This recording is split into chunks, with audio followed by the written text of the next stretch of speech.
They say time heals all wounds, but what happens when old scars are ignored, not healed?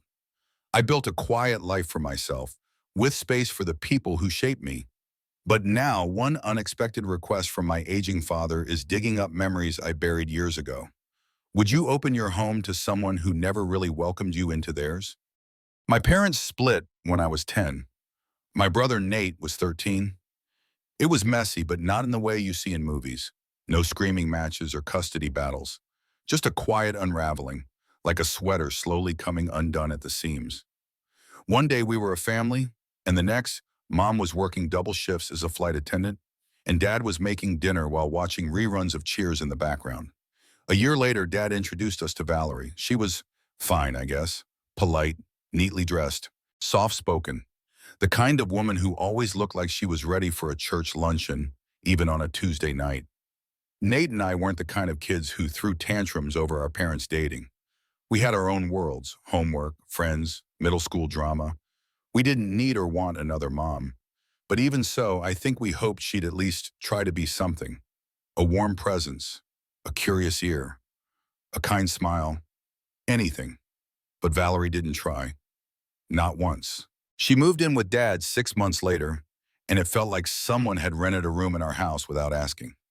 She didn't cook. She didn't ask how our days were. She didn't even remember our birthdays unless Dad reminded her.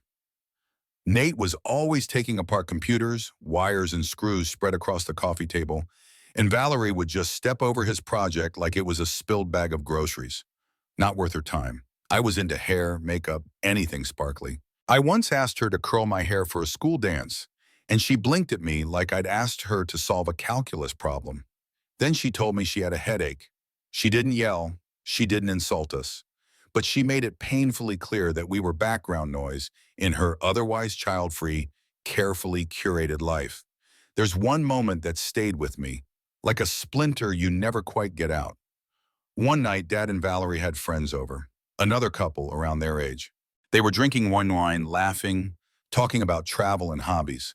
Then the conversation shifted. The couple began ranting about kids, how expensive, needy, and ungrateful they were. Valerie laughed, nodding along. "That's why we never had any," she said, like we weren't just one room away. "They're cute for 5 minutes, then it's 18 years of chaos. And after all that, they dump you in a nursing home." Dad chuckled awkwardly, tried to defend us. Said something like, "Well, I love having mine," but Valerie rolled her eyes. "Even if you didn't, would you admit it?" More laughter, more wine. I stood frozen in the hallway, holding an empty glass I had come to refill. That was the night something cracked inside me. Not because she didn't want kids, that was her choice, but because she chose to move into a house with kids and never once made space for us. What kind of adult does that? Why would someone step into a family only to treat the children like unwanted house guests? And more importantly, why didn't my dad do more to stop it? After that night, I stopped confiding in him. I stopped asking for help with homework or talking about my interests. A quiet distance began to grow between us, and it never quite shrank again. Time passed. Nate left for college on a scholarship the second he graduated. I stuck around a couple more years until I could graduate high school and enlist. I think we were both desperate to get out, in our own ways. Valerie and Dad got married a year after I left. Quiet ceremony, no invitations sent our way. They moved to another state, and the calls became more and more infrequent.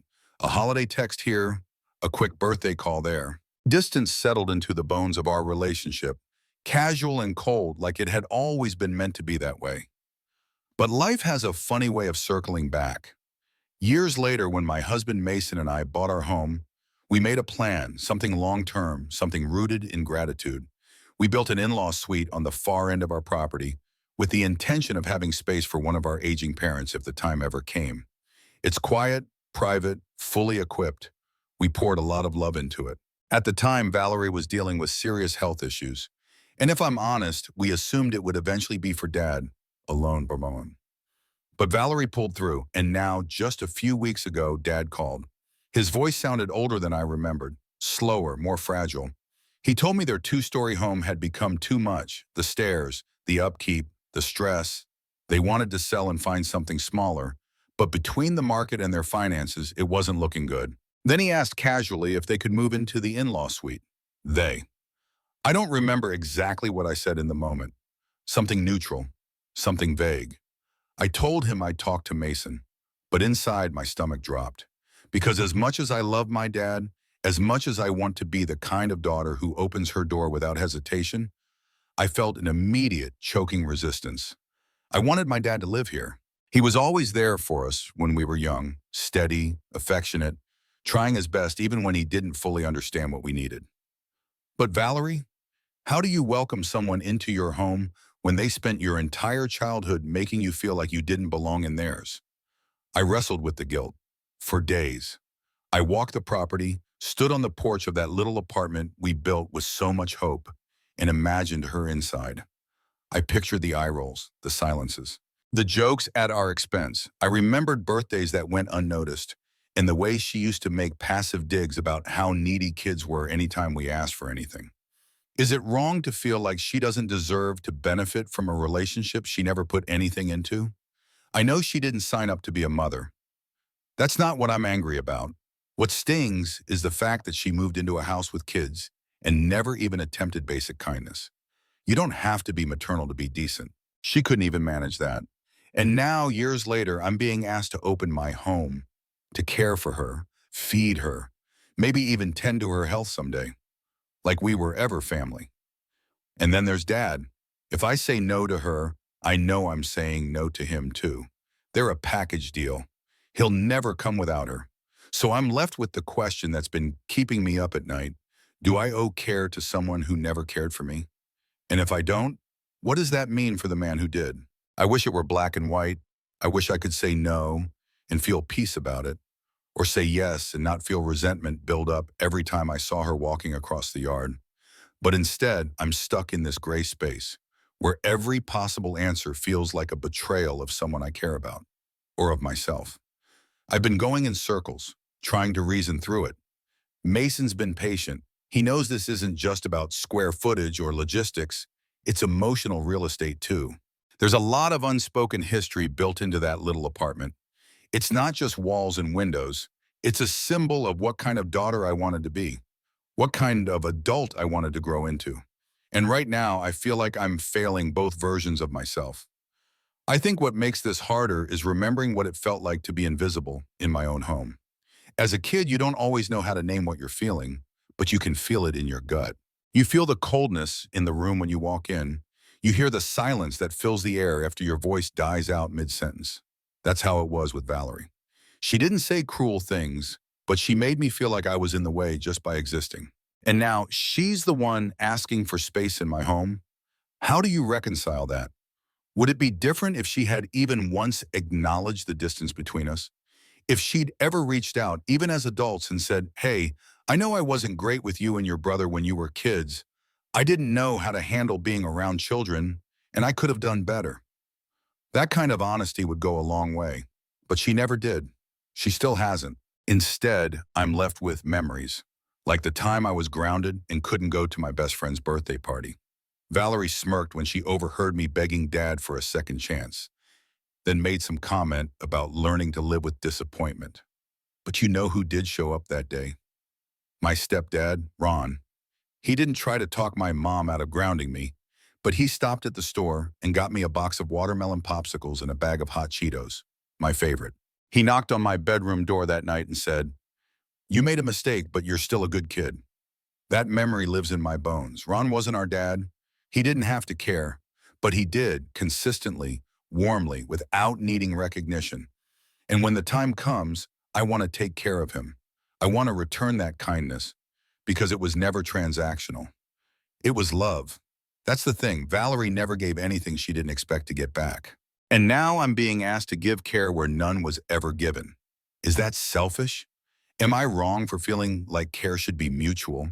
That family should mean more than shared space and paperwork? Nate says I'm not wrong. He's been crystal clear. He supports whatever decision I make. But I think deep down, we both know this could mean losing our father. If I draw this boundary, he may choose her again, just like he did all those years ago. And the thought of that, it hurts more than I expected.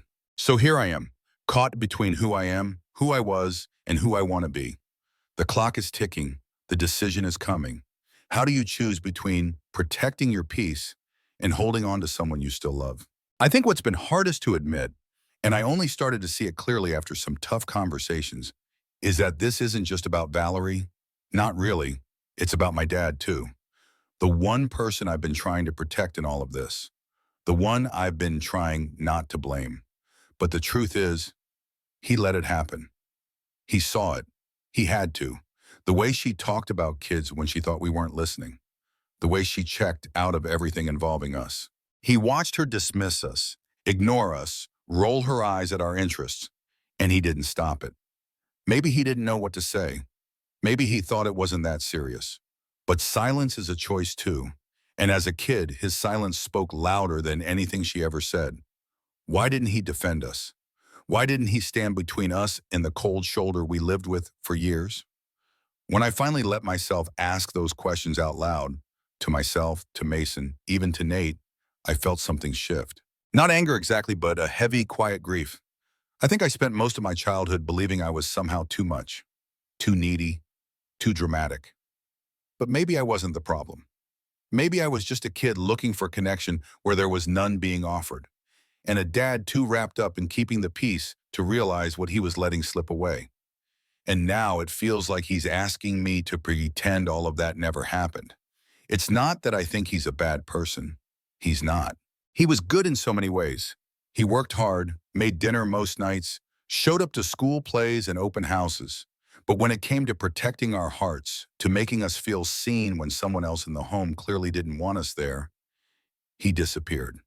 He faded into the background, just like I did. I don't think he ever meant to hurt us. I truly believe he thought we were okay. And maybe we were by some definition. We survived, we got through school, we didn't get into trouble.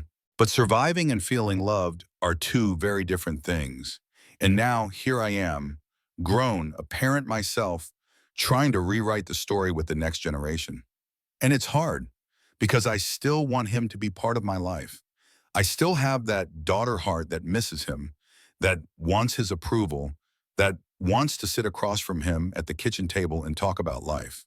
But the older I get, the more I understand that relationships built on unspoken hurt don't hold up under pressure. They eventually collapse. Would this all be easier if he had acknowledged it? If he had once said, "I know she wasn't warm to you, and I'm sorry I didn't say something sooner"? Probably. Maybe I'd feel different about her now, but we never had that conversation. And without it, everything about this decision feels like salt in a wound that never fully healed. So the question I keep circling back to is this. If I let them move in, am I making peace or just making space for more of the same silence? I haven't given my dad an answer yet.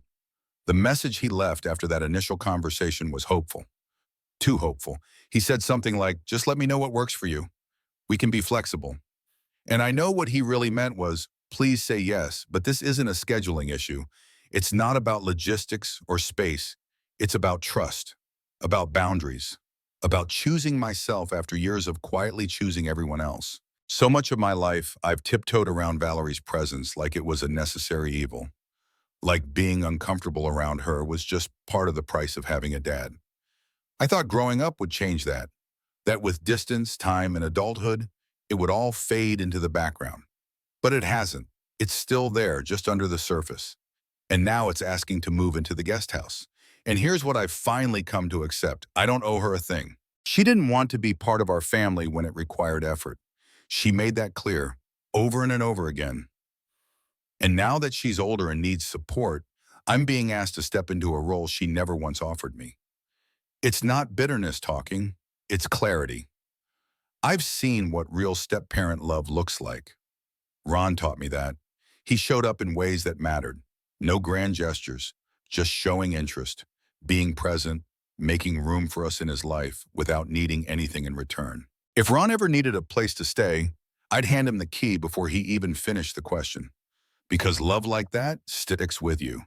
But when it comes to Valerie, I feel nothing, not hatred, not anger, just distance.